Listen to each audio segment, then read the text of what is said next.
반장들 반가워요. 공휴일에 보니까 더 반갑네요. 네, 표정은 별로 안 좋네. 네, 10월 3일 정치부회 시작합니다. 신 반장, 폼페이오 미 국무장관의 4차 방북 일정이 드디어 확정이 됐잖아요. 네. 당장 나흘 앞인데 조금 전에 청와대 측도 큰 기대감을 내비쳤죠. 네, 일단은 예상보다 일찍 가는 것 자체로도 소기의 성과를 거뒀다고 본다고 했고요. 네. 여기서 2차 북미 정상회담 일정이 발표가 된다면 네. 북미 간 상당한 합의를 봤다는 신호일 것이다 어허. 라고 얘기를 했습니다. 그리고 네, 네. 종전선언 김정은 위원장의 서울 답방도 네. 빨라질 것으로 기대한다고 했습니다. 서울 답방도 빨라질 수 있다. 네. 중요한 얘기네요. 최 반장, 내일이 국회 대정부 질문 마지막 날이잖아요. 지금 전반적인 분위기를 보면은 유은혜 사회부총리에게 질의가 집중될 걸로 보이죠. 일단 야당이 반대하고 있는 상황 속에서 어제 문재인 대통령이 임명을 했기 때문에 지금 적지 않은 반발이 예상이 되는데 내일 대정부 질문이 사회, 교육, 문화 부문입니다. 그러니까 사회교육이면 이를 딱이네요. 총괄하는 네. 게 바로 사회부총리잖아요. 그렇죠. 근데 유은혜 네. 부총리가 데뷔전을 치르게 되는데 네. 야당의 공세가 적지 않게 벌어질 걸로 보입니다. 마지막에 좀 버벅대네요. 들어가서 얘기 좀 이어갑시다. 갑시다.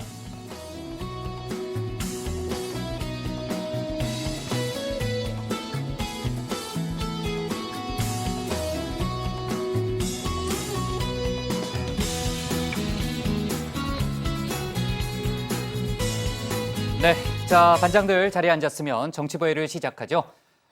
남북이 그저께, 그러니까 그제부터 비무장지대 DMZ 일대의 지뢰 제거 작업에 들어갔다는 얘기를 저희가 회의 때 했었잖아요. 오늘 국방부가 그 영상이 아니죠. 그 현장을 공개했습니다. 지금 그 영상이 나가고 있는데요. 저기가 어디냐면은 강원도 철원 DMZ에 있는 화살머리고지라는 곳이에요. 화살머리라는 게 이제 화살촉이잖아요. 그게 화살촉처럼 뾰족하게 생겼다고 그래서 그 지형이 그렇게 생겼다고 그래서 붙여진 이름이고요. 그 6.25 때 최대 격전지 중에 한 곳입니다. 그러니까 여기서 남북을 가르는 군사 분계선까지는 약 1km밖에 안 된다고 하더라고요. 그러니까 지금 지뢰 제거 작업이라는 거는 6.25 전사자 남북 공동 유해 발굴을 위한 사전 조치 성격도 있지만은 무엇보다 판문점 선언 이행을 위한 군사 분야의 첫 번째 실질적 조치라는 데 큰 의미를 찾을 수가 있습니다. 그 취재진 얘기를 들어보니까요. 현장에서 그 육안으로 북측의 움직임을 직접 확인하기는 어려웠다는데 하여간 북측도 지난 1일부터 지뢰 제거 작업을 시작한 것으로 지금 확인이 됐고요. 조금 더 자세한 얘기는 신 반장 발제 때 해보겠습니다. 그리고 이제 오후에 들어온 속보를 보니까요. 국제 신용평가사죠. 스탠더드 앤드 푸어스.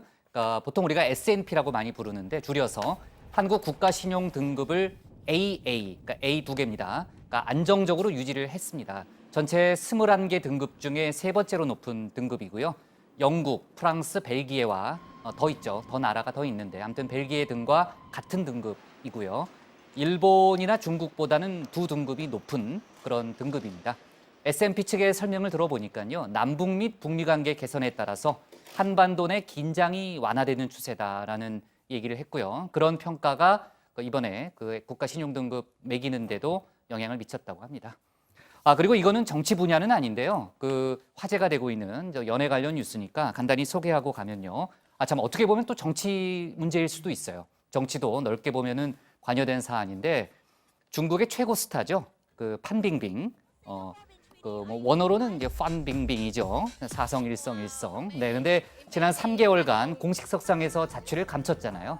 그동안 연금설, 망명설, 각종 설만 무성했는데 오늘 중국 세무당국이 판빙빙 측에 1,437억 여원의 세금과 벌금을 부과했다는 그런 속보가 들어왔습니다.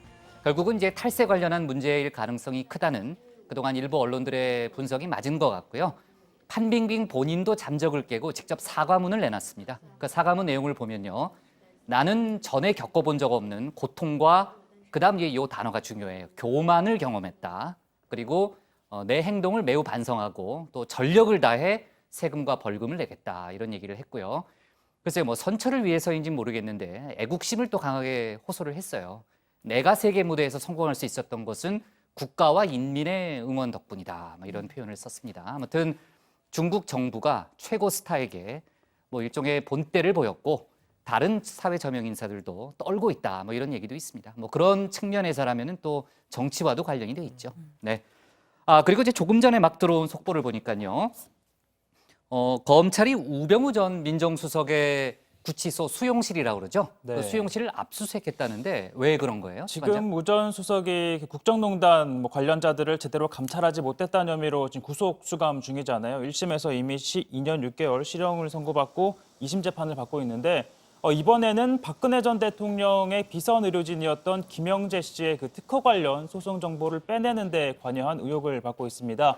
검찰에 따르면 우 전 수석의 요청을 받은 양승태 행정처가 소송 상대방 측 정보를 빼내서 청와에 전달을 했다고 전해지고 있는데요. 이 과정에서 박병훈 전 청와대 법무비서관 그리고 유해용 전 대법원 수석재판연구관 등이 관여한 것으로 의심을 받고 있습니다.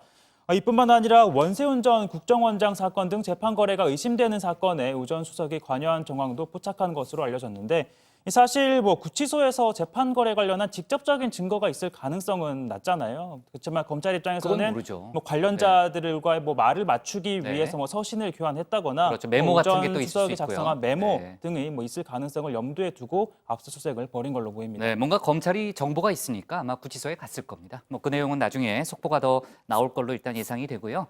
오늘 정치보에는 이렇게 구성을 해보겠습니다. 먼저 신반장 발제를 들어보면서 드디어 일정이 확정된 폼페이오 미 국무장관의 방북 소식, 또 예상되는 북미 협상 의제부터 짚어보고요. 이어서 여야 대립이 격화되고 있는 국회 상황을 다루겠습니다. 어제 취임한 유은혜 사회부총리 겸 교육부 장관을 둘러싼 논란, 또 그 앞에 놓인 교육 과제들에 대해서도 찬찬히 짚어보겠습니다. 그럼 먼저 신혜원 반장의 발제부터 시작하겠습니다.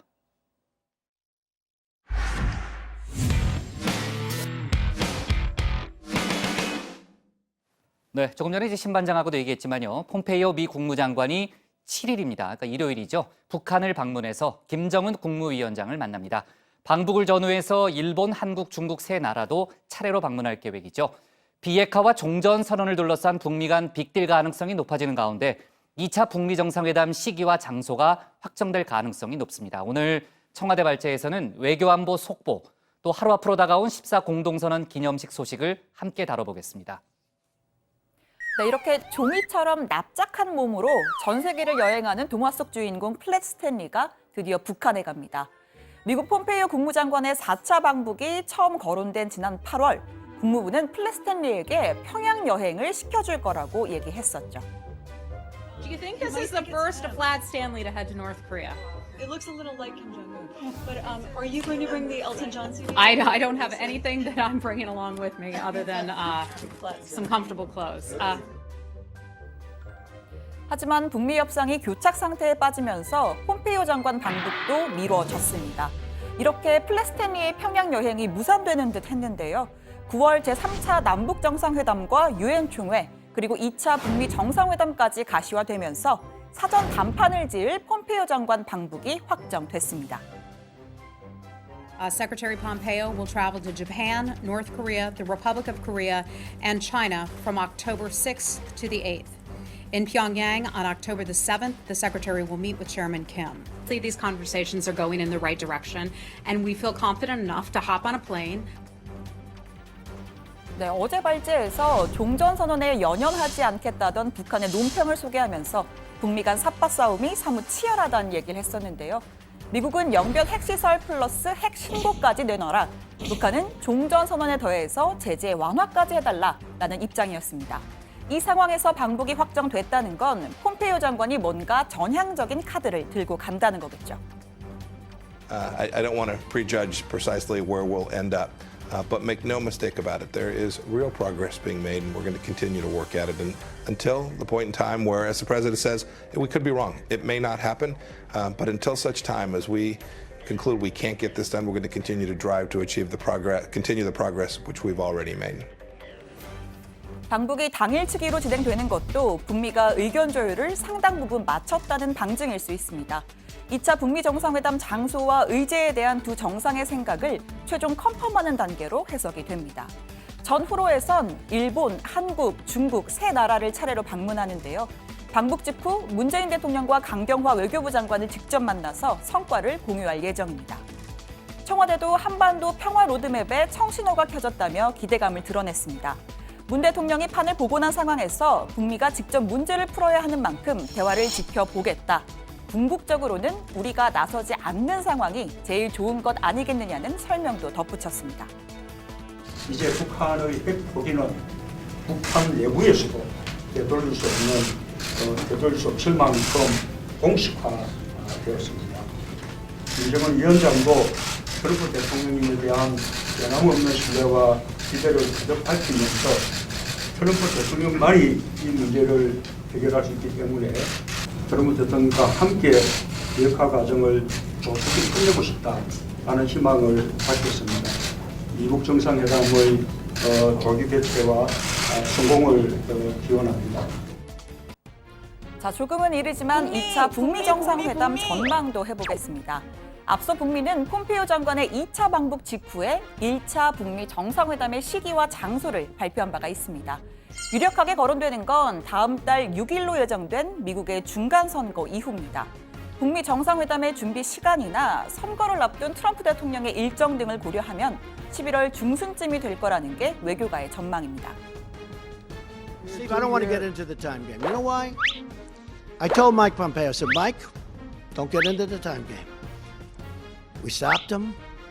They're taking down plants. They're taking down a lot of different testing areas. 장소도 관심이 큽니다.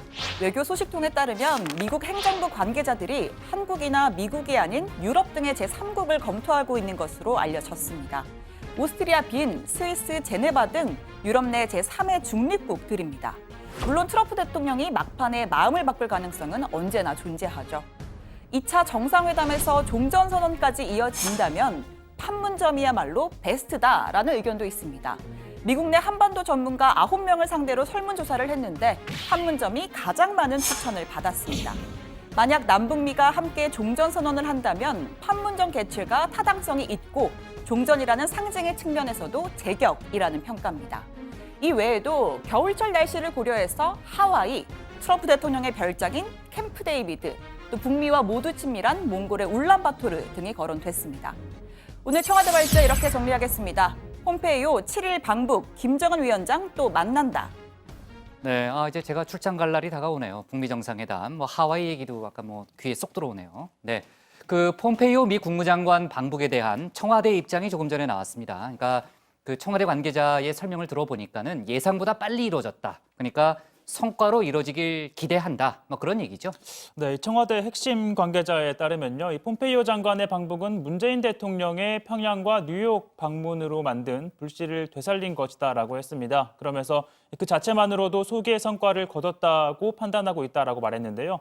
성과를 어떻게 전망하느냐라는 질문에 대해서는 우선 예상보다 일찍 방북을 한다는 점에서 긍정적인 측면이 있다. 하지만 북미 간 관점 차이가 분명히 있기 때문에 어느 정도 성과를 거둘지는 미지수다라는 입장을 밝혔습니다. 네, 폼페이오 장관이 방북 이후 문재인 대통령도 만나게 되는데 청와대 관계자는 폼페이오 장관이 7일 밤 늦게 돌아올 것 같고 일정이 유동적이지만 아마도 8일에 만날 가능성이 높다 이렇게 이야기를 했습니다. 또 이번 이 방북을 통해서 2차 북미 정상회담 날짜나 장소가 나올 가능성에 대해서는 다소 좀 회의적인 시각을 보이기도 했는데 관계자는 폼페이오 장관이 평양에 가서 비핵화의 진정과 종전선언을 맞춰보고 일정 정도 이 거리가 좀 좁히거나 좁혀졌음을 확인하는 게 우선이다 이렇게 이야기를 했습니다. 다만 그러면서도 만일 폼페이오 장관이 정상회담 날짜와 장소를 발표한다면 그건 상당한 합의가 북미 간에 이뤄졌다는 신호로 받아들여야 할 것 같다라고 설명하기도 했습니다. 당연히 그렇겠죠. 네. 또 종전선언 발표 시기 그리고 또 김정은 북한 국무위원장의 서울 답방 시기도 생각보다 앞당겨질 수 있다는 기대감도 밝혔는데요.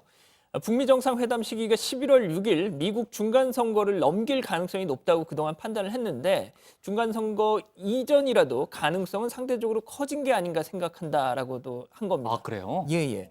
그리고 또 북미 정상회담에서 최종적으로 종전선언에 대한 북미 두 정상의 공통된 입장을 발표할 가능성이 있다면서 이 김정은 위원장의 서울 답방은 종전선언이 이루어지고 난 뒤에 있을 얘기다 이렇게 또 부연을 설명했습니다. 네, 상당히 많은 의미 부여를 했군요. 그러니까 폼페이오 장관이 7일 그 일요일에 가고 8일에 이제 문재인 대통령을 만날 것 같다는 그런 청와대 관계자의 설명이 있었는데 어제 저희가요 14 공동선언 기념행사 평양에서 열리잖아요. 그 이후에 폼페이오 장관이 방북할 가능성이 높다 이렇게 예상을 했었는데 아무튼 예측이 맞았어요. 네, 그렇습니다. 14 공동선언 행사가 평양에서 4일에서 6일까지 이렇게 열리게 되는데 바로 다음 날인 7일에 폼페이오 장관이 김정은 위원장과 만나게 되는 겁니다. 생각보다 좀 빠르게 만남이 이루어지는 것 같은데 지난 8월이었죠. 트럼프 대통령이 비핵화 진전이 충분하지 않다면서 취소 지시를 내린 지 40여일 만에 방북인 겁니다. 네, 역시 이제 신토토의 능력을 다시 한번 확인할 수 있었고요. 당일치기 방북이잖아요. 그 당일치기 방북이라는 점에서 북미 간에 그 사전에 많은 의제를 합의하고 접점을 찾고 가는 거 아니냐 이런 분석이 많죠. 네, 뭐 이번 방북엔 분명히 얻을 것이 있다, 즉 진전된 비핵화 성과가 있다는 미국의 확신이 좀 반영이 된 것으로 보입니다. 또 폼페이오 장관의 방북이 2차 북미 정상회담을 준비하는 실무적인 성격이 있다는 점을 고려하면 종전선언과 비핵화 빅딜, 급물살을 탈 수 있다는 걸 좀 시사하는 거고요. 방북 전후에 한중 일을 찾는다는 건 또 방북 결과에 대해서 설명을 하고 남아있는 비핵화 문제에 대한 세 나라의 입장을 듣기 위한 것으로 풀이가 됩니다. 나워트 대변인 얘기 조금 더 들어보시죠. I think it shows forward progress and momentum that the secretary is making his fourth trip back in less than a year. The first, of course, was as CIA director. This will be his third as Secretary of State. And that shows the president's commitment to the agreement that he and Chairman Kim came to at the Singapore summit. The secretary going on for follow-on conversations. As we often say, the conversations continue. Of course, we have quite a ways to go, but we look forward to the next steps in this conversation. 자, 이번 방북에는 스티브 비건 대북정책 특별대표도 함께 합니다. 북미 대화 이 실무사령탑이죠. 비건 대표 방북은 이번이 처음인데 폼페이오 장관의 고위급 협상과 더불어서 이 비핵화 실무 협상이 동시에 가동될 걸로 보입니다. 자, 카운터파트는 최선희 북한 외무성 부상으로 알려졌는데 이 비건 대표 지난달 우리나라 왔을 때 강경화 외교부 장관, 조명균 통일부 장관은 물론 문재인 대통령까지 접견을 하면서 한반도 비핵화 그리고 평화 정착 진전을 위해 건설적인 역할을 하겠다. 이런 입장도 밝혔었죠. 네, 그리고 그동안 미국은 선 핵신고 이걸 요구해왔고 북한은 선 종전선언을 주장하면서 그야말로 평행선을 그려왔습니다. 하지만 지난달 평양 공동선언에서 영변 핵시설 폐기 조치를 언급하면서 진전이 이루어졌는데요. 선언에 담기진 않았지만 이 북한이 미국에 전달할 플러스 알파가 무엇인지 관심을 끄는 상황에서 폼페이오 장관, 북미 간 특정한 핵시설 및 무기에 대해 논의가 진행 중이란 언급을 했습니다. 반대로 북한은 또 이용호 외무상의 유엔 총회 연설을 통해 북한이 원하는 것은 종전선언 더하기 제재 완화라는 입장을 분명히 밝힌 바 있습니다. 네, 최 반장이 이제 추가된 쟁점을 좀 설명을 했는데 그 종전에는 이제 종전선언과 핵폐기 어떻게 보면 이 두 가지의 좀 딜과 관련된 그런 변수가 있었다면은 지금 최 반장이 얘기했던 대로 제재 완화 또 핵신고 검증 이런 그 새로운 변수가 추가됐다 이렇게 볼 수 있는데 글쎄요, 양측이 카드를 어떻게 조합할까요, 고 반장? 그 전문가들은 일단 이 평양 공동선언에 담긴 동창리 엔진 시험장 폐기 관련한 이 IAEA의 역할과 또 영변 핵시설의 영구적 폐기를 위한 방식이 논의될 것으로 보고 있습니다. 북한이 요구해왔던 종전선언과 제재 완화 문제도 어떤 형태로든 협의가 이루어질 텐데요. 미국 내 여론 등을 고려해서 종전선언은 논의는 진행하되 북한의 비핵화 조치와 2차 북미 정상회담 이후로 넘기고 대북 제재는 당장 해제를 하기보다는 면제의 폭을 넓히는 방향의 합의는 가능하지 않을까 이런 관측이 나오고 있습니다. 특히 남북 교류에 있어서의 제재 면제 가능성이 높다는 전망도 나오고 있습니다. 네, 지금 이제 유엔 제재가 걸림돌이긴 하지만 남북 간의 이제 경협 논의는 굉장히 급물살을 타고 있잖아요. 그러니까 지금 이제 고 반장 얘기대로 개성공단 재개, 또 금강산 관광이 일단 대상이 될 수 있다는 생각이 드는데 그 남북 간의 이제 경제 제재만 일부 완화하더라도 북한 입장에서는 상당히 숨통이 트이는 거 아니에요? 그렇습니다. 평양 정상회담 때 4대 기업 총수가 동행한 것, 또 경제수행단이 이용남 내각부총리와 면담도 갖고 경제 협력 방안을 논의하거나 현지 시찰 이런 별도의 일정을 소화하는 것, 모두 남북 경제 협력에 대한 높은 관심을 방증하는 건데요. 문재인 대통령은 김정은 위원장이 빠른 비핵화 뒤에 경제 발전에 집중하기 희망한다는 전언을 전하기도 했었습니다. 뿐만 아니고 과학기술 개발도 연일 강조하고 있지 않습니까? 지난달 말에 특히나 이 사진이 되게 화제를 모았었는데 그 북한 최고 이공계 교육기관이죠. 김책공대를 직접 찾아가서 그때 이제 저렇게 고개를 숙여서 허리를 숙여서 이제 인사를 하는. 저건 확실히 문재인 대통령한테 배운 거 아니에요? 예, 따라한 거죠. 그런 거 같죠? 그렇죠. 네. 아무튼 저렇게 됐습니다. 그리고 또 지난 1일 조선중앙TV에서 과학기술을 강조하는 20분짜리 특집 영상까지 방영이 됐는데 과학기술 발전이 강국 건설의 선차적 목표다. 이렇게 강조를 한 김 위원장 발언을 시작으로 줄기세포 연구, 철 재련 기술 이런 산업 현장에서 쓰이는 과학기술 중요성을 강조했습니다. 근데 지금 이제 북한 얘기를 양 반장이 했잖아요. 요새 조선중앙 TV가요 많이 바뀌었더라고요. 그러니까 어떻게 보면 간판이라고 할 수 있는 이춘희 아나운서 좀 얼굴을 요즘 찾아보기가 좀 어렵고 복장이요. 예전에 이제 한복이 많았잖아요. 현대식 복장으로 다 바뀌었더라고요. 네, 의상뿐만 아니라 방송 스타일도 아주 자연스럽게 세련되게 바뀌었는데요. 지금 보시는 영상이 지난달 30일 조선중앙TV 방송입니다. 병사의 고향 소식이란 프로그램인데 여성 진행자가 저렇게 방송을 하던 중에 갑자기 보시면 남성 진행자가 들어옵니다. 이렇게 속보를 정치부의 스타일 아니에요? 전하고요. 네, 저희 방송을 좀 이렇게 참고한 게 아닌가 누가 싶은데요. 부장이죠? 네, 죄송합니다. 네, 넘어가고요. 네, 저렇게 노트북을 직접 이렇게 작성해 가면서 활용을 하기도 하는데 그리고 또 여기에 그치지 않고 부조정실 모습도 공개를 해서 PD가 방송을 진행하는 것도 생생하게 보여주고 있습니다. 이뿐만 아니라 드론을 활용한 영상, 또 가상현실 CG를 도입한 프로그램도 선보였더라고요. 네, 하여간 최대한 자연스러운 모습을 연출하려고 하고 또 노트북 들고 방송하는 거는 저희 프로그램을 이거 있지 않습니까? 그러니까요. 벤치마킹한 것 같아요. 네, 좋습니다. 그리고요. 남북이 군사 합의 지난번 이제 군사 합의 때 공동 유해 발굴을 진행하기로 했잖아요. 아까 제가 시작할 때 잠깐 얘기했지만은 그 사전 작업으로 이제 지뢰 제거가 지금 이제 지난 1일부터 시작을 했는데 아까 제가 시작할 때 잠깐은 얘기했습니다만 그 현장을 오늘 공개한 거죠? 네, 그렇습니다. 지난 1일부터 남북이 판문점 공동경비구역과 유해 공동발굴 지역인 화살머리 고지 일대에서 현재 지뢰 제거 작업에 착수를 한 건데요. 그중에서 강원도 철원 화살머리 고지 일대의 지뢰 제거 현장을 공개했습니다. GOP 철책 통문 주의에는 남북 공동 유해 발굴 완전 작전, 선배님들의 숭고한 뜻을 잇겠습니다. 이런 글귀가 적힌 현수막도 붙었습니다.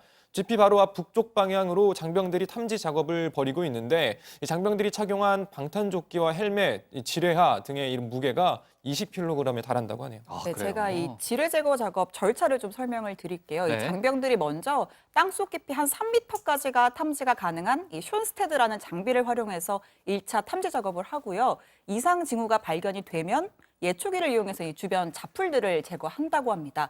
이후에 민감도가 다른 지뢰 탐지기 2대를 또 활용해서 정밀 탐지를 하고 다시 또 공기 압축기를 이용해서 재차 확인하는 작업을 거칩니다. 이런 절차들을 거치면 속도는 다소 느리지만 안전을 위해서는 꼭 필요한 과정이라고 하고요. 실제로 폭발물을 발견했을 경우 이를 전문으로 다루는 이른바 EOD팀은 물론이고 유해 발굴팀과 응급구조팀도 상시 대기시켜놓고 있다고 합니다. 네, 지금 이제 신반장이 중간에 잠깐 언급을 했지만 정말 속도보다는 안전이 최우선입니다. 당연한 거고요. 본격적인 유해 발굴이 내년 4월 무렵 시작될 거라는 이제 국방부 측에 일단 예측이 있더라고요. 그리고 어제 저희가 이제 이 얘기도 다뤘었는데 이제 14 공동선언 기념식이 이제 내일부터 열린다는 얘기를 아까 조금 전에도 저희가 했었잖아요. 방북단 규모가 더 늘었다면서요? 그렇습니다. 당초 150명 규모였는데 네. 6.15 공동선언 실천 남측위원회 소속 9명이 추가가 됐습니다. 남측위원회 이창복 상임대표의장은 민주당 이해찬 대표, 조명균 통일부 장관과 함께 공동대표단에 포함이 됐고요. 자, 통일부 다양한 부문과의 긴밀한 소통 협의를 통해서 남북 공동 행사가 남북 관계 발전에 기여할 수 있도록 최선을 다할 것이다. 이렇게 밝혔습니다. 내일 서해 직항로를 통해서 이렇게 방북을 하는데 제일 눈길을 끌고 있는 게 지금 노무현 전 대통령 아들이죠. 노건호 씨가 이 방북단에 포함이 됐는데 김정은 위원장이 방북단을 접견할지는 아직 정해지지 않았지만 김정은 위원장과 이 노건호 씨가 만난다면 14선언을 채택했던 남북 정상 2세들이 만나는 장면이 또 연출이 되는 거겠죠? 네, 정말 그러네요. 14 공동선언 관련해서는 내일 또 당일이니까요. 저희가 좀 본격적인 얘기를 좀 이어가고요. 하여간 폼페이오 미 국무장관의 방북이 이제 임박했기 때문에 많은 속보가 나올 겁니다. 신반장이 좀 잘 좀 체크해 주고요. 오늘 청와대 발제는 이렇게 정리할게요. 폼페이오 7일 방북 김정은 위원장 면담으로 잡겠습니다. 다음은 최종혁 반장의 발제를 들어보겠습니다.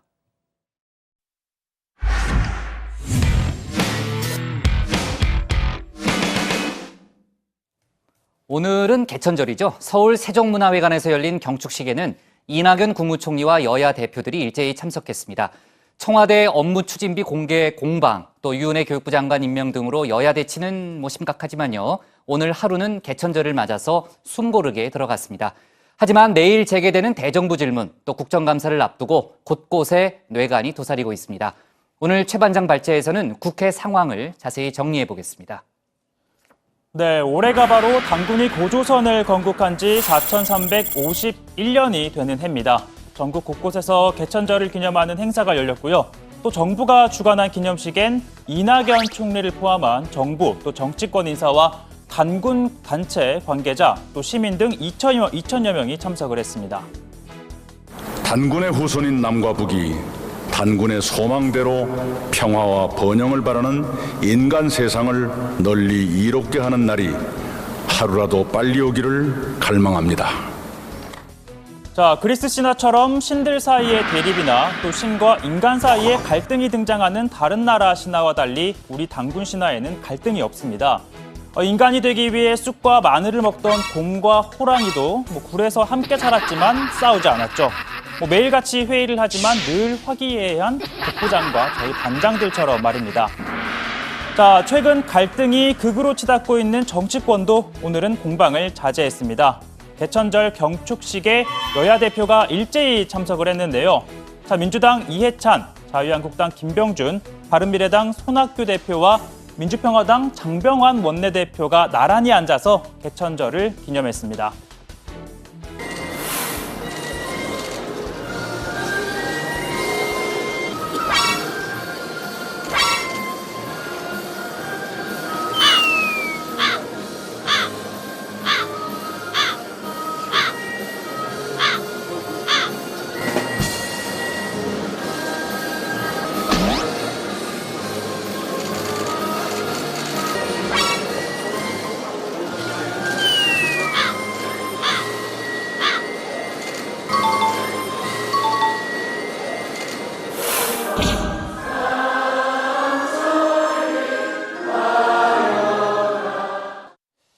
자, 사실 법정 공휴일이니까 국회가 오늘 하루 쉽니다. 하지만 여야 갈등의 뇌관은 곳곳에 도사리고 있죠.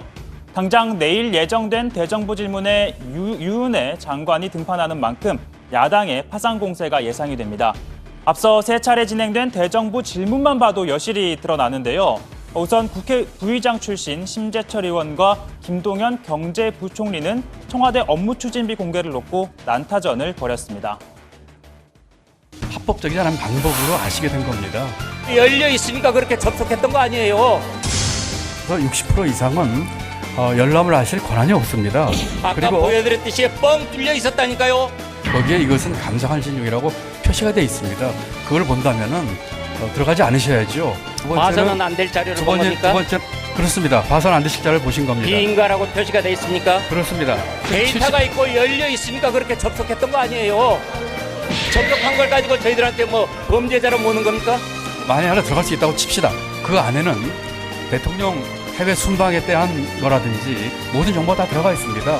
최고 100만 건 이상의 다운로드 받으신 것은 저희가 볼 적에는 타당하지 않다고 생각합니다. 예산 집행 지침에는 밤 11시 이후나 토요일, 일요일, 공휴일에는 쓸 수 없고 술집이나 이자카야, 사우나에서는 쓸 수 없죠. 업무 관련성이 입증이 되면 되는 것입니다. 마치 심의원님께서 국회 보직하고 계실 적에 주말에 쓰신 것과 똑같은 겁니다. 주말에 썼던 것은 업추비가 아니라 특활비를 썼습니다. 그렇지 않습니다. 업추비도 쓰셨습니다. 공개하세요. 마찬가지로 제가 잘못 썼으면 공개하십시오. 100만 건 이상의 자료에 대해서는 빨리 반납을 해주시기 바랍니다.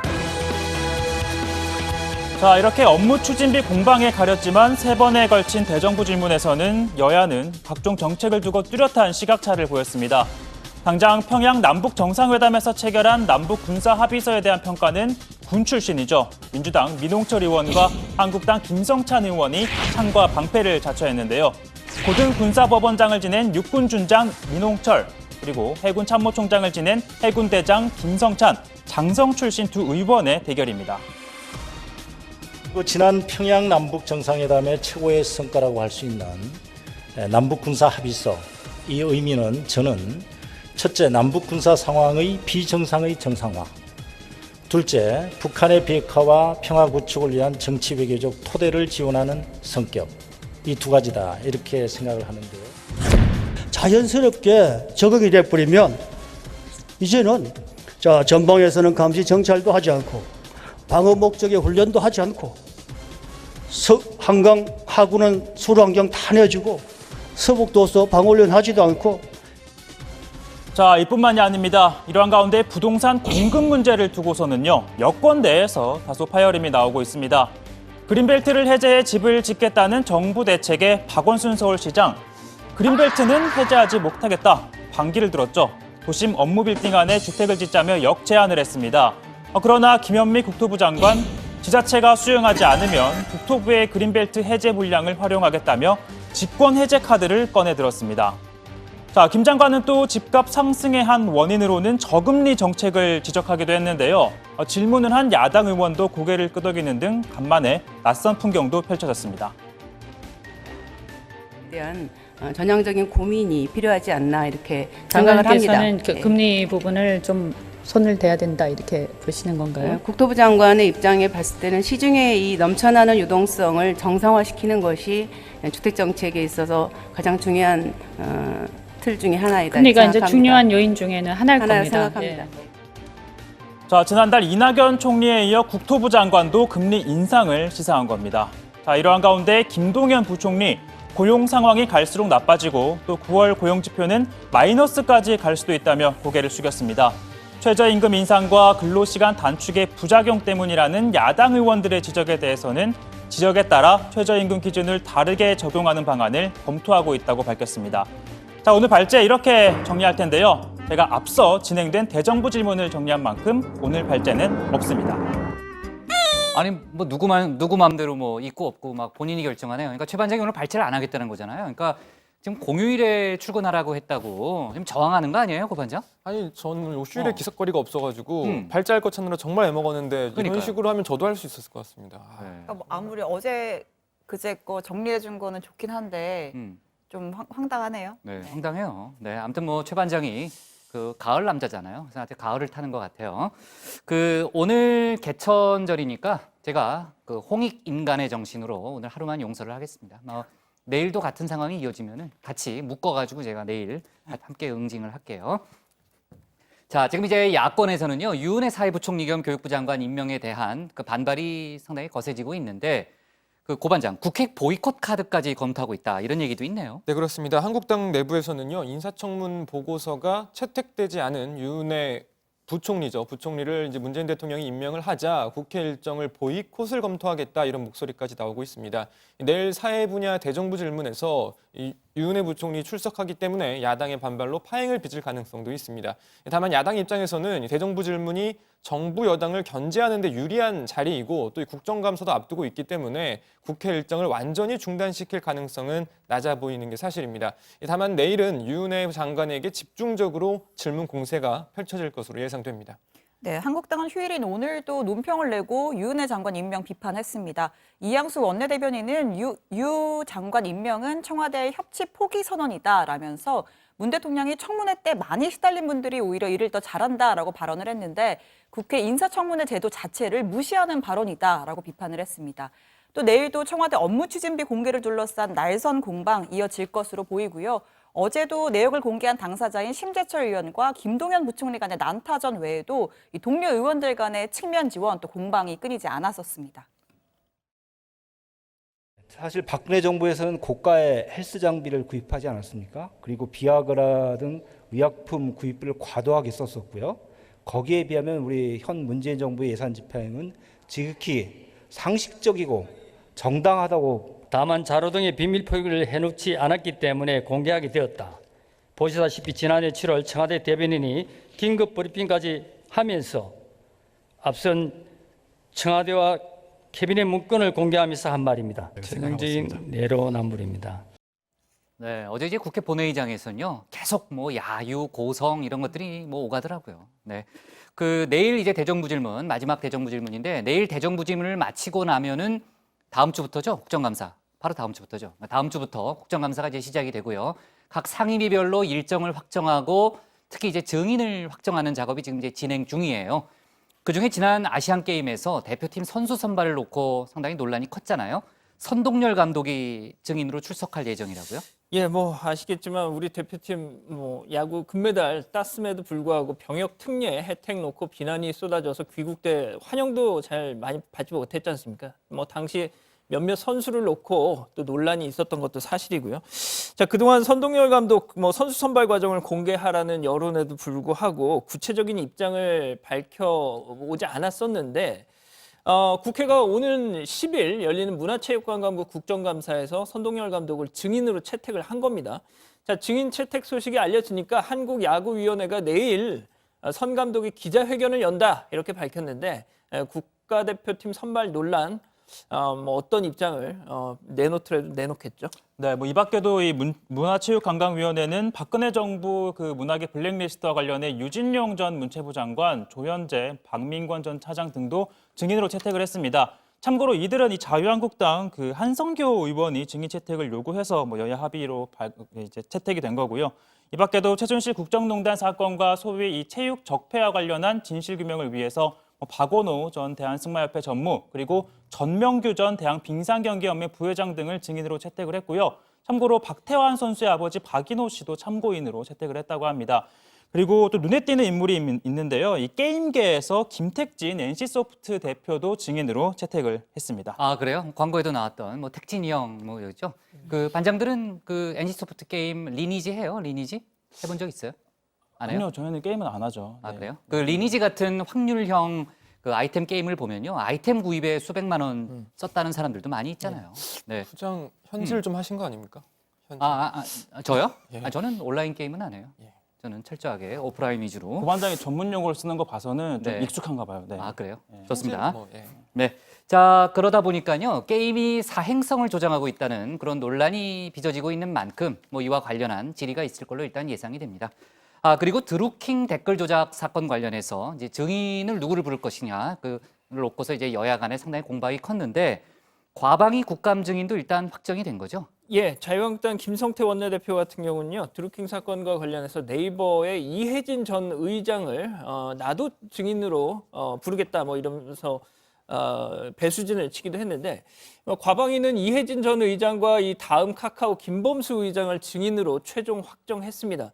또 3사 이동통신사 그리고 삼성전자, LG전자 뭐 관련 임원들 증인도 당초 실무자 선에서 대표이사로 상향돼서 의결이 됐습니다. 다만 자유한국당에서 요청한 김경수 경남지사, 송인배 청와대 정무비서관, 드루킹 김동원 씨 등은 명단에 포함되지 않았습니다.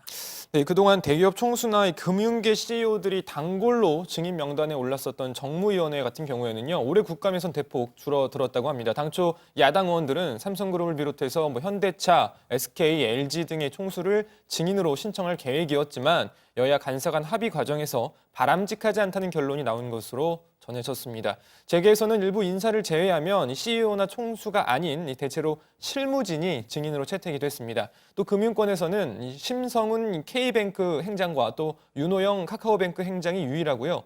채용 비리와 또 대출 금리 조작으로 논란을 일으켰던 시중 은행장들은 모두 제외됐습니다. 네, 그리고 이 밖에도요. 국회에서는 선거제도 개편 논의가 지금 시급한 상황이잖아요. 여야가 지난 7월이죠, 7월. 정개특위를 구성하는 데는 합의를 했는데 아직까지도 본격적으로 가동이 되고 있지는 않은 거죠? 네, 당시에 여야 동수로 구성을 하자는데 합의를 해서 민주당 9명, 한국당 6명, 바른미래당 2명, 평화정의 1명으로 구성을 하는데 합의를 했었는데 이후에 한국당이 정의당은 범여권이니까 여당 몫으로 계산을 해야 한다라는 주장을 펴면서 출범을 하지 못했습니다. 이후에 고 노회찬 의원 사망으로 민주평화당과 정의당의 공동 교섭단체가 무너졌고 한국당에서는 다시 비교섭단체를 제외하고 여야 동수로 구성을 해야 한다는 주장을 펼쳤습니다. 네, 그러나 이틀 전이었는데요. 여야 원내대표 정례회동에서 민주당이 자신이 가지고 있던 목 한 자리를 줄여서 비교섭단체에 배정을 하며 의견을 접근하는 데 이렇습니다. 이에 따라서 민주평화당과 정의당이 각각 1명씩 참여하고 위원장은 지난 7월에 합의를 했던 대로 심상정 정의당 의원이 맡을 것으로 보입니다. 그러나 현재까지 한국당에서 특위위원 명단을 제출하지 않고 있는 상황이라고 하던데요. 윤소아 정의당 원내대표, 한국당이 정개특위 명단을 조속히 제출하지 않으면 정의당은 민주당, 평화당, 바른미래당 원내대표 등과 함께 협의한 대로 다음 주 초에 한국당을 제외한 정개특위 모임을 열 것이다라고 했습니다. 네, 그리고 이제 서울대 총장에 출마하기 위해서 의원직을 사퇴했던 오세정 의원의 뒤를 이어서 이제 오세정 의원의 그 사연은 저희가 이제 소개한 바 있고요. 임재훈 의원이 바른미래당 임재훈 의원이 의원직을 승계했습니다. 그러니까 국회의원 임기 그 4년 가운데 지금 이제 20개월이 남았으니까 남은 20개월을 초선 의원으로 활동하게 됐네요. 네, 그렇습니다. 2016년 총선 당시에 국민의당 비례대표 13번까지 당선이 됐었습니다. 임 의원은 14번을 받아서 아깝게 배지를 달지 못했는데 20대 국회의원 임기 20개월을 남겨두고 비례대표직을 승계하게 된 겁니다. 임 의원은 1995년 새정치국민회의 창당공채 1기로 정계에 발을 들였고요. 24년 동안 이 당 정무, 조직 분야에서 활동한 당직자로 민주당 조직국장, 총무국장 등을 맡았습니다. 또 민주당에서 사무부총장까지 지냈다고 합니다. 또 국민의당 창당 당시에는 상당한 역할을 한 것으로 알려졌고요. 최근까지는 이 김관영 원내대표의 비서실장을 지냈습니다. 부족한 사람이 일할 수 있다는 것을 매우 행복하게 생각하지만 두렵고 떨리는 마음으로 국민들을 섬기는 정치를 작고 소소한 것부터 실행해야 하겠다는 결단과 다짐을 이 자리에서 해봅니다. 특히 20개월 남은 임기이기에 2배로 더 열심히 일하겠습니다. 그리고 겸손하고 신실하게 섬김의 모습을 실천하겠습니다. 부족한 사람에 대한 선배 의원님들의 지도와 권면을 부탁드립니다. 네, 아무래도 최 반장이 저녁 약속이 있는 것 같은데 최 반장이 오늘 발제를 준비하진 않았지만 제가 발제거리를 주도록 하겠습니다. 오늘 여당 발제 제목은요, 이렇게 잡을게요. 여야 국정감사 앞두고 곳곳 뇌관으로 잡겠습니다. 다음은 양원보 반장의 발제를 들어보겠습니다.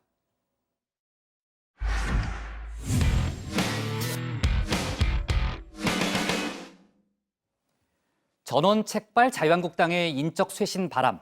과연 광풍이 될 것인가 미풍이 될 것인가. 지금 정치권의 최대 관심사 중 하나죠. 김병준 비대위원장은 전원책 변호사에게 전례 없는 권한을 주겠다며 칼자루를 쥐어준 상태입니다. 전 변호사 역시 연일 언론 인터뷰를 통해서 인적 쇄신에 대한 의지를 다지고 있습니다. 그런 전 변호사의 앞날을 놓고서 당내에서는 기대와 우려가 엇갈리고 있는 상황인데요. 오늘 양 반장 발제에서는 관련 소식과 여러 가지 정치권 뉴스를 함께 정리해 보겠습니다. 네, 그렇습니다. 전원책 변호사 원래도 유명했던 사람이지만 간판 보수 논객 이런 타이틀을 안겨준 건 누가 뭐래도 유시민 작가와 함께 했던 썰전일 겁니다. 전 변호사는 방송을 통해서 그동안 많은 유행어를 남기기도 했는데 그중 하나를 꼽으라면 아마도 이게 아닐까 싶네요. 나한테 만약에 정권을 주고 먼지 들어라 하면 전부 다 단두대로 다 보낼 자신이 있습니다. 다 정치적 단두대로 다 보낼 자신이 있어요. 정치적, 그게 정치판이란 말이야. 그렇습니다. 단두대. 이게 2년 전 방송에서 했던 말인데요. 마치 작금을 예고라도 하듯 딱 맞아떨어지고 있습니다. 들으신 것처럼 나한테 전권을 주면 정치인들 다 단두대로 보낼 자신이 있다 했습니다. 지금 실제 그렇게 돼가고 있습니다. 자유한국당 조직강화특위 위원 전원책. 이거 평소 같으면 그저 그런 자리인데요. 지금은 아닙니다. 전국 253곳의 당협위원장 자리 다 비어 있습니다. 누구를 몇 명이나 단두대에 올리느냐에 따라서 친박, 비박, 친홍, 비홍 이런 역학관계 완전히 다시 세팅될 수 있는 거죠. 자, 문제는 전원책 변호사 과연 이 칼잡이 역할 이 제대로 할 수 있을 것인가겠죠. 자, 정두원 전 의원은요, 강단과 소신이 강해서 이를 저지를 만한 사람이다 이렇게 했습니다. 민주평화당 박지원 의원도 김병준 비대위원장이 자기 손에는 물도 안 묻히겠다는 거 아니냐. 그러니까 차도 살인을 할 생각으로 데려왔다는 겁니다. 뭐가 됐든 단두대에 올릴 능력은 된다는 얘기겠죠. 하지만 반론도 있습니다. 보통 논객들 치고 막상 현실 정치 잘하는 사람 없다는 거죠. 전 변호사 역시도 2007년 17대 대선 당시에 무소속 이회창 대선 후보의 이 정무특보로 잠깐 현실 정치에 들어왔다가 다시 돌아간 적이 있습니다. 자, 그런데 정무 능력은 차치하고 성격에 문제가 많다. 이런 문제 제기를 하고 나선 사람이 있습니다. 다름 아닌 TV조선 시사 프로그램에서 함께 출연을 했었던 문화평론가 김갑수 씨인데요. 어제 정영진 최욱의 매블쇼라는 팟캐스트에 출연을 해서 자신이 보고 경험한 인간 전원책에 대해서 얘기를 했습니다. 아주 적나라하게 들어보시죠. 일단 물병을 막 집어던져. 그리고 책상을 발로 막 차고 소리를 막 고래고래 지르고. 언제요? 방송 중에? 네, 거의 매주. 그리고 중단이래. 예, 그럼 나가. 그다음에 촬영 중간에 나가요? 내가 얘기하면 그다음엔 이 핸드폰을 켜서 야구 중계를 봐. 그다음 벌 떠면서 이 개가 이래. 진짜요? 진짜로? 이건 100%. 다 편집돼서 안 보이는 것뿐인데. 누군데? 그냥 쌍스러운 욕으로 도배를 하고 입거품이 막 나오면서 막 가짜 뉴스가 아니 내가 고소당하지 그러면 이건 너무나 많은 사람이 동시에 목격한 거니까 이 탁자를 발로 막 차. 자, 이건 뭐 어디까지나 김갑수 씨 개인의 주장일 뿐인 거니까요. 만약 이 내용에 대해서 전원책 변호사가 나 그런 사람 아니다 이런 반론을 내놓는다면 저희는 그 역시도 가감없이 소개를 해드린다고 약속을 드립니다. 자, 당초 전원책 변호사 오늘 중으로 3명의 외부 조강특위위원을 발표하겠다 예고했었는데 사람 찾는데 다소 진통이 따른다는 소식이네요. 제안받은 사람들이 뭐 이렇게 손살에 치고 있다는 거죠. 조금 더 지켜보겠습니다. 다음 소식까지. 자, 뭐 요즘 전범기, 우길기 논란 때문에 일본을 향한 우리들의 시선 싸늘합니다. 자, 그런 일본의 역사몰 이해적 행태 또 일어났습니다. 자, 먼저 이거 한번 보시죠. 2017년 9월 미국 샌프란시스코 한 복판에 세워진 위안부 소녀상입니다. 1991년 일본군 위안부 문제 최초로 실명 증언을 했던 고 김학순 할머니가 몇 걸음 이렇게 떨어진 자리에서 서로 손을 맞잡고 서 있는 한국, 중국, 필리핀 위안부 소녀들을 쳐다보고 있는 모습을 저렇게 형상화한 동상인데 이 소녀상 제막 당시 일본의 방해가 얼마나 극심했는지는 뭐 불문가지죠. 하지만 샌프란시스코 시 당국은 그냥 강행을 했습니다. 자, 그런데요, 이 샌프란시스코하고 자매 결연을 맺고 있는 일본의 도시가 바로 오사카였습니다. 자, 교도통신에 따르면 요시무라 히로후미 오사카 시장 위안부 기림비 철거하라 계속 재촉을 했는데도 샌프란시스코 시 당국이 됐거든 하니까 어제 야 그럼 우리 자매도시 그만하자 하면서 이렇게 파기를 알리는 편지를 보냈다는 겁니다. 야, 이거 뭐 뻔뻔하다 이걸 넘어서 정말 하는 짓이 너무 유치하지 않습니까? 자, 그래도 일본 사람 중에 다 이 오사카 시장 같은 사람만 있는 건 아닌 것 같습니다. 일본 93대 총리를 역임한 비록 임기 1년도 못 채우긴 했지만 하토야마 유키오 전 총리 최근에 부산대 명예박사 학위 수여식 하러 방한을 했죠.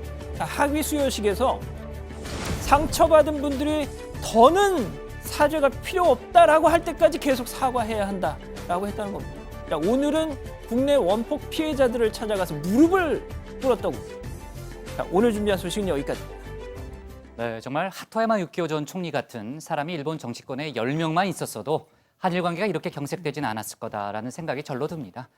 근데 좀 안타까운 건요. 지금 정계를 떠난 야인이고요. 또 일본 정계에서는 뭐 우주인, 뭐 나라의 적 이렇게 부르면서 일종의 뭐 조롱을 받을 정도로 뭐 영향력이 현재로서는 크지 않다는 점이 좀 상당히 안타깝긴 하네요. 자, 그나저나 이제 전원책 변호사 뭐 당연히 뭐 반론이 들어오거나 그러면 소개를 하고요. 전원책 변호사하고 방송인 김갑수 씨가 굉장히 친한 사이인 줄 알고 있었는데요. 근데 저는 좀 이해가 되는 게 부장이 평소에 방송에서 저를 엄청 막 혼내고 미워하시잖아요. 그런데 사석에서는 저를 각별히 다른 반장들보다 뭐 엄청 따로 잘 챙겨주시는데 뭐 그거랑 비슷한 상황이지 않을까 싶네요. 근데 저는 평소에도 최 반장을 잘 챙겨준 기억이 없는데 그렇게 아닌가요? 생각해 본 적이 저만의 없는데요. 착각인가요? 네. 네, 반장은 아무튼 어떻게 봐요? 네. 그렇습니다. 뭐 제가 갑자기 이상한 얘기를 들어서 딴 생각을 했는데요. 저야말로 뭐 많은 이 분들이 회사에 전화를 하셔가지고 양원보는 왜 이렇게 버릇이 없냐, 왜 이렇게 윗사람한테 너무 버릇없이 군다, 뭐 이렇게 하시는데 카메라가 꺼지면 저는 정말 정말 공손하게 우리 부장한테 행동을 하거든요. 그래서 어디까지나 이건 재미를 위한 설정이라는 거를 우리 시청자, 우리 가족 여러분들께서도 좀 알아주셨으면 좋겠습니다. 아니 근데 회의 끝나고 양 반장이 가끔 뭐 제가 좀 지나쳤죠, 뭐 이렇게 얘기하는 적은 있어요. 근데 제가 심리학을 전공했잖아요. 방송 중에 나타나는 양 반장의 그 표정, 뭐 전반적인 그 느낌, 이건 거의 진심이에요. 부장님 진짜 심리학을 전공하셨네요. 그러니까요. 제가 옆자리에서 진정성이 없고요. 자주 보는데 맨날 네. 주먹을 불끈 이렇게 아, 그래요? 쥐더라고요. 그렇게까지 음해하지 마요. 또 선배인데. 네. 자, 하여간 그 김갑수 씨 그 팟캐스트라고 그랬죠 아까. 그 방송 내용을 저희가 전체를 그냥 소개해도 되는 거예요? 저도 그래서 좀 걱정이 됐습니다. 워낙 이제 적나라한 내용이어서. 그래서 오늘 휴일임에도 팟캐스트 그 제작진 측에 제가 문의를 했습니다. 김갑수 씨가 이렇게 얘기를 했다고 하더라고요. 다 소개해도 상관없다. 아, 그래요? 자, 그리고요. 그 TV조선 프로그램에 그 이준석 바른미래당 최고위원도 출연을 했었잖아요. 어떤 평가를 내놨습니까? CBS 라디오에 나와서 한 얘기를 좀 소개를 해드리면 그 전원책 변호사 평론가로서는 굉장히 뛰어나지만 정당 경험이 거의 없는 상황에서 이렇게 가볍게 접근하다가 오히려 튕겨나갈 수 있다라고 지적을 했습니다. 또 전 변호사가 지금 보수 통합을 쉽게 얘기하고는 있는데 뭐 다른 사람들 지금까지 몰라서 안 했겠느냐, 뭐 바른정당 출신들이 인적 청산, 새로운 보수 가치 정립을 위해서 2년 동안 하고 있는데 잘 안 되고 있다. 똑같이 반복될 거다. 이렇게 얘기를 했습니다. 한마디로 뭐 평론의 세계와 실제 이 정치권에서 뛸 때는 천양지차다라는 건데 뭐 이준석 최고위원이 나이는 어리지만 정당 경험은 더 많은 선배로서의 조언을 한 거죠. 네. 자, 그리고요. 그러면 유시민 작가와 전원책 변호사의 관계도 뭐 친한 사이처럼 보였던 거예요? 어떻게 된 거예요? 네, 정확히 유시민 모르겠네요. 작가가 그러지 않아도 예전 한 방송에서 뭐 비슷한 질문을 받은 적이 있었는데요. 이 전원책 변호사와의 관계에 대해서 이렇게 비유를 했습니다. 우리는 톰과 제리다. 뭐 제리가 톰에게서 멀리 떨어져 있는 상태다라고 얘기를 했던데요. 뭐 누가 톰이고 누가 제리인지는 잘 모르겠지만 제 생각에는 뭐 제리가 아무래도 유 작가가 아닐까 싶은데 뭐 아무튼 전원책 변호사 역시 따로 사적인 자리를 함께 하지는 않는다라고 말했습니다. 네, 다정의 가족분들 일부가 저하고 양반장을 톰과 제리다 뭐 이렇게 표현한 적도 제가 옛날 기억이 나는데 하여튼 뭐 그렇고요. 그 마침 또 유시민 작가 얘기가 나왔으니까요. 그 얘기를 좀 해볼게요. 지난 1일이었죠. 노무현 재단이 이사회를 열어서 5대 재단 이사장에 유시민 작가를 추대했습니다. 이 부분에 대해서 정치권에서는 상당한 의미 부여를 하고 있다면서요? 네, 그렇습니다. 지난 1일이었습니다. 이사회에서 만장일치로 신임 이사장으로 선임이 된 겁니다. 전임 이사장이 바로 민주당 이해찬 대표인데요. 유 작가에게 이사장직을 맡으라고 설득한 사람도 바로 이해찬 대표였다는 겁니다. 오늘 중앙일보의 그 과정이 조금 소개가 됐는데 유시민 작가 몇 번이고 고사를 했다고 합니다. 그런데 이해찬 대표가 자네가 내 등골을 빼먹으려고 나를 당대표로 밀었다는데 그러면 자네도 그 때문에 내가 비우게 되는 자리를 맡아야 할 거 아닌가? 언제까지 자유인으로 뺀질거리면서 살 것인가? 이렇게 말을 했다는 거죠. 네, 그러니까 자네, 뭐 저게 사실이라면 등골을 빼먹는다, 뺀질거린다. 그러니까 13대 국회의원 시절에 보좌관 출신이어서 그런지 몰라도 유 작가한테는 상당히 편하게 말을 하네요. 그러니까 이해찬 대표가 어떻게 보면 최후 통첩성 설득을 하니까 결국 유시민 작가도 두 손을 들었다는 건데요. 제안한 지 일주일 만이었다는 겁니다. 유시민 작가 입장에서는 이사장직을 수락한 것이 상당히 좀 부담스러웠을 건데 당장 민주당 내부에서조차 이제 정치를 다시 시작하려고 하는구나라는 얘기가 나오고 있는데요. 유 작가는 그 문제는 취임한 후에 다른 이슈들과 함께 입장을 내놓겠다라고 했다고 합니다. 입장을 표명하겠다는 의사를 밝혔군요. 그 지난 여름으로 제가 기억하는데 썰전에서 하차할 때도요.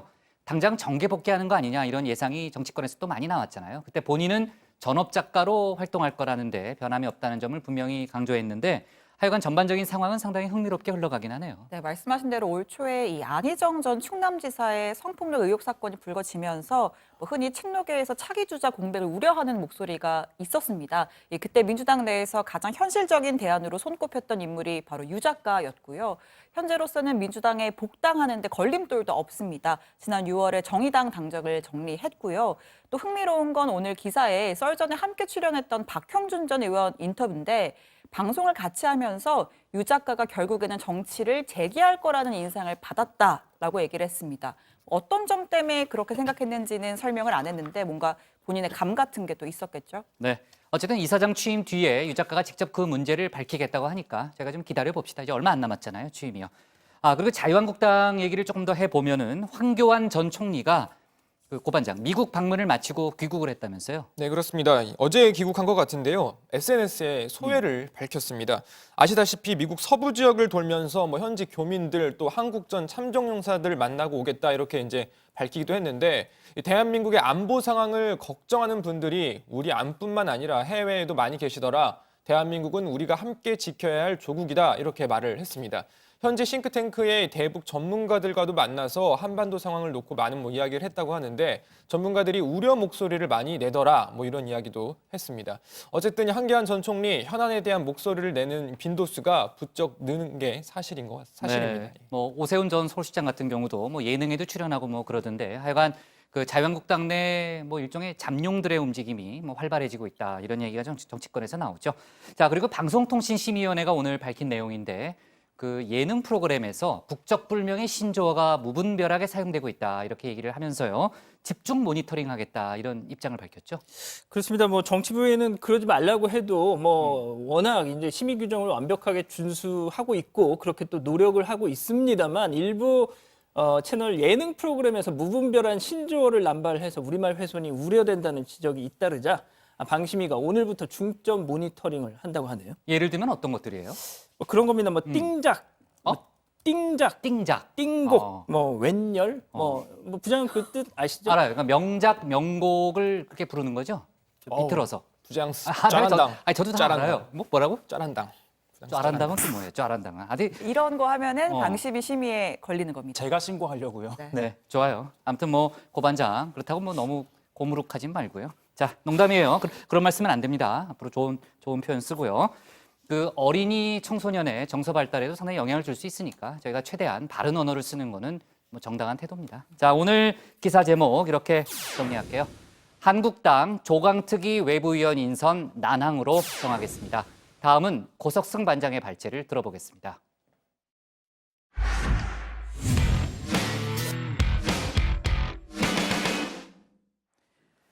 자유한국당 등 보수 야당의 반발 속에 어제 유은혜 사회부총리 겸 교육부 장관이 문재인 대통령으로부터 임명장을 받았습니다. 여성 최초 부총리가 된 유은혜 부총리는 임명식 직후 열린 취임식에서 내년부터 무상고교 교육을 시행하겠다 이런 입장을 밝혔습니다. 고등학교 무상교육은 문재인 대통령의 대표 교육 공약이기도 하죠. 네, 오늘 고반장 발제에서는요. 유은혜 부총리 취임 첫날 모습 또 관련한 쟁점들을 자세하게 짚어보겠습니다. 네, 정말 우여곡절이 많았습니다. 유은혜 사회부총리 겸 교육부 장관이 어제 임명장을 받았습니다. 여성 최초 부총리이자 역대 3번째 여성 교육부 수장이 됐습니다. 청와대에서 임명장을 받고 바로 세종시 교육부 청사로 달려간 유은혜 부총리 취임 일성으로 사람을 강조했습니다. 미래 교육의 방향은 사람입니다. 저는 사람 중심 미래 교육 계획을 단기, 중장기 로드맵으로 구체화해서 급변하는 사회에 유연하게 대처하고 주도해 나가는 미래 인재 양성 시스템을 구축하겠습니다. 부모의 소득 격차가 교육 기회의 격차로 이어지지 않고 교육이 부의 대물림 수단이 되지 않도록 국가가 책임지는 교육이 실현돼야 합니다. 자, 그리고 어제 취임사를 통해 고교 무상교육 내년부터 시행하겠다 이렇게 밝혔습니다. 2020년부터 단계적으로 실시하기로 한 것을 1년 앞당기겠다는 겁니다. 고교 무상교육을 2019년으로 앞당겨 실현해 전국 130만 명의 고등학생 자녀를 둔 부모님들에게 실질적인 도움이 되도록 하겠습니다. 참여정부에서 중학교 무상교육을 완성했고 문재인 정부는 고등학교 무상교육을 실현하겠습니다. 자, 유은혜 부총리 취임 후 첫 출근에 앞서서 현충원 참배에 나섰습니다. 현충탑과 학도용군 무명용사탑을 참배한 유 부총리 방명록에는요 이렇게 썼습니다. 아이들이 행복한 교육으로 대한민국의 미래를 열어가겠습니다 라고 말이죠. 자, 유은혜 부총리 임명을 앞장서서 반대했던 자유한국당 어제 유 부총리 임명 소식 전해지자마자 긴급 의원총회까지 열고 정부 여당을 비판했습니다. 1년간 임명강에 대통령은 사죄하라! 사죄하라! 이렇게 국회를 무력화시키고자 하는 그런 다양한 정책과 의도된 기획을 가지고 야당판에만 몰두하고 있는 문재인 정권 반드시 국민들에게 심판받도록 하겠습니다. 네, 민주당은 그동안 한국당이 뚜렷한 이유 없이 문재인 정부 발목 잡기를 위해 유은혜 부총리 임명을 반대하고 있다고 주장해왔습니다. 유 후보자 내정 이후 한 달 내내 무조건 낙마시키겠다는 말만 되풀이하고 있습니다. 지난 19일 인사청문회를 통해 유 후보자가 장관직을 수행하는 데 문제될 게 없음을 충분히 소명했는데도 보수 야당은 흠집 내기만 골몰을 하고 있습니다. 애초에 유 후보자 낙마를 목표로 정해놓고 인사청문회를 정쟁의 장으로 삼으려 했던 것 아닌지 의구심마저 갖게 합니다. 자, 이번 정부 들어서서 생긴 신조어가 하나 있죠. 바로 정의당 데스노트. 정의당이 반대하는 인사는 무조건 낙마하게 된다는 뜻인데 정의당 역시 이번 유은혜 부총리 임명은 반대하지 않았습니다. 다만 이런 이야기를 덧붙였습니다. 대통령이 유은혜 후보자를 사회부총리로 임명한다는 것을 원칙적으로 반대하지는 않습니다. 다만 국회 인사청문 보고서가 채택되지 않는 상황에서 대통령이 임명을 강행하는 것은 국회 인사청문회라는 절차를 둔 근본적 이유를 훼손시킬 수 있다는 점을 지적하지 않을 수 없습니다. 대통령은 정의당이 보내는 이 같은 우대를 차후 개각 시에 잘 염두에 두기 바랍니다. 자, 유은혜 부총리도 어제 취임식에서 이 같은 기류를 의식한 발언 내놨습니다. 인사청문회를 거치며 제 삶을 되돌아봤고 공직자로서의 엄중한 책임감을 매일매일 느꼈습니다. 저에 대한 우려의 시선이 기대로 바뀌고 교육에 대한 국민의 불안감이 믿음으로 바뀌도록 저는 혼신의 힘을 다하겠습니다. 네, 당장 이 유은혜 부총리 책상 위에 놓인 각종 교육 현안 수두룩합니다. 우선 진보와 보수 진영 양측 모두가 비판하고 있는 2022학년도 대입제도 개편안 후속 작업 서둘러서 진행해야 한다는 의견이 곳곳에서 나오고 있습니다. 2025년으로 미뤄진 고교 학점제와 내신 절대평가제 도입 역시 교육계에선 갑론을박이 여전한 이슈입니다. 또 있습니다. 학부모 반발이 심한 유치원 방과 후 영어 교육 금지도 올 연말까지 정책 숙려제를 통해 결론을 내야 하는 상황입니다. 또 정교조 법의 노조 문제도 해결해야 합니다. 자, 어제 이임식을 갖고 자리에서 물러난 김상곤 전 부총리도 산적한 과제를 두고 떠난 것에 대해 아쉬움을 토로했습니다. 여러 조건과 한계 속에서 다하지 못한 개혁의 과제를 후임 부총리님과 여러분께 넘기고 떠나는 마음이 조금은 무겁습니다. 세상의 많은 일들은 시작은 새벽처럼 서서히 밝아오지만 끝날은 해 떨어지듯 갑작스럽게 다가오는 법입니다. 그동안 진행해온 교육혁신 정책 전반에 대한 추진을 다하지 못한 채 자리를 떠나게 되어서 송구한 마음입니다. 자, 현안도 현안이지만 당장 내일 유은혜 부총리의 첫 시험 무대가 예정돼 있습니다. 바로 교육사회 문화 분야 국회 대정부 질문인데요. 유은혜 부총리 임명을 반대했던 한국당 등은 대정부 질문 질의를 통해 자진 사퇴를 촉구할 계획인 것으로 전해졌습니다. 과연 내일 대정부 질문이 무사히 진행될 수 있을지 지켜봐야겠습니다. 오늘 발제 이렇게 정리하겠습니다. 유은혜 부총리 우여곡절 임명, 교육 현안 산적. 네, 고 반장이 준비한 내용이 더 많은데 아무래도 시간 관계상 제가 좀 몇 가지 중요한 내용만 정리를 할게요. 어제 임명장 수여식에서 문재인 대통령도 많은 당부를 했는데 특히 그 유은혜 장관의 시어머니가 그 임명장 수여식에 참석해서 상당히 눈길을 끌었는데 처음 있는 일이죠.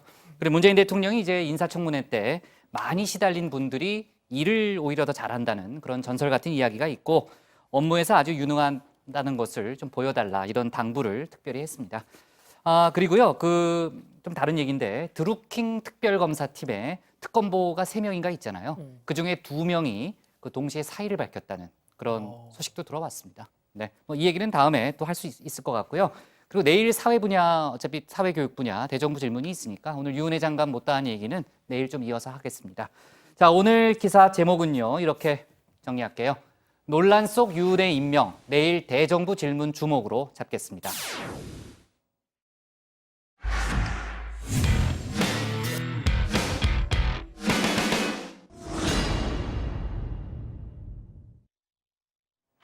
네, 안녕하세요. 톡소원 정치의 강정입니다. 오늘은 제가 신기한 마술쇼를 개천절을 맞이해서 준비해봤습니다.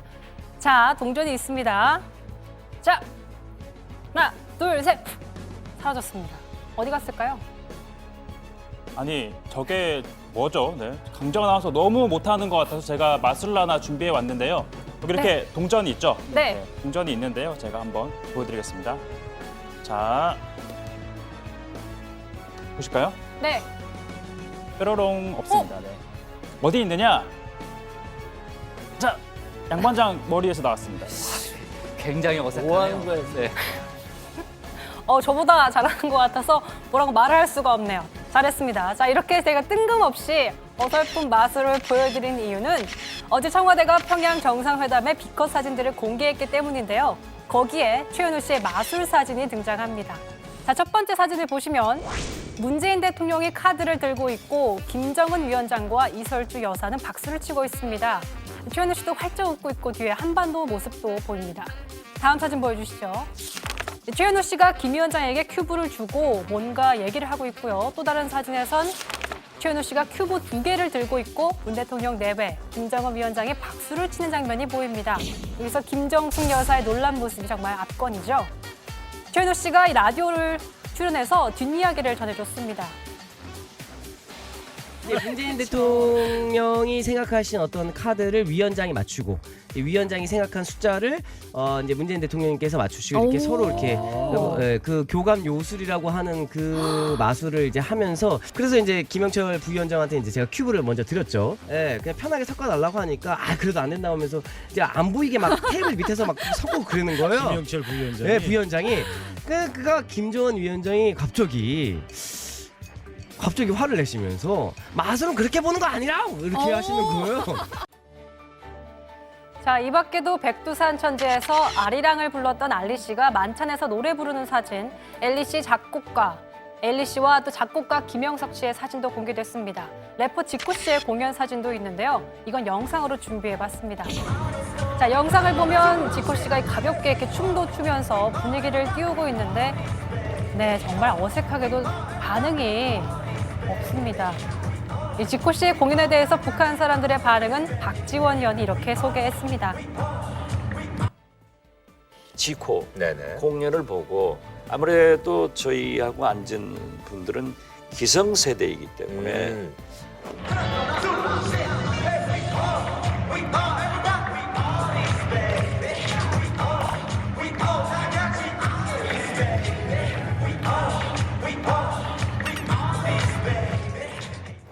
알아듣지도 못하는 노래를 어떻게 저렇게 하나 이렇게 혼자 푸념을 하더라고요. 그래서 제가 옆에서 그랬어요. 나도 못 알아듣겠어요. 네, 이 밖에 평양 정상회담 취재한 우리 기자들의 사진도 있는데 노동신문 보고 있는 저 기자 왠지 옆모습이 다정의 초창기 멤버, 다정의 하정우, 이성대 기자인가 싶어서 본인에게 확인을 해봤습니다. 했더니 타 신문사의 청와대 출입 기자라고 하네요. 뭐 본인도 잘생기지 않았냐며 그런 반응을 보였다고 합니다. 자, 지난 1일에도 청와대는 비컷 사진들을 공개했는데요. 특히 경제인들의 모습이 눈에 띕니다. 자, 북의 현승월 단장, 지코 씨와 사진을 찍는 이재용 삼성전자 부회장 모습도 보이고요. 카메라를 들고 흐뭇한 미소를 짓는 최태원 SK 회장 모습도 있습니다. 카메라 광이라는 최 회장과 이재용 부회장, 이재용 소카 대표, 우광무 LG 회장 이렇게 사진을 찍어주고 있는 장면도 있습니다. 박용만 대한상의회장도 카메라 사랑이 남다른 듯 보입니다. 자, 앞으로 비핵화 논의가 잘 마무리돼서 이 사진들처럼 모두가 함께 활짝 웃을 수 있는 모습을 또 볼 수 있기를 바라겠습니다.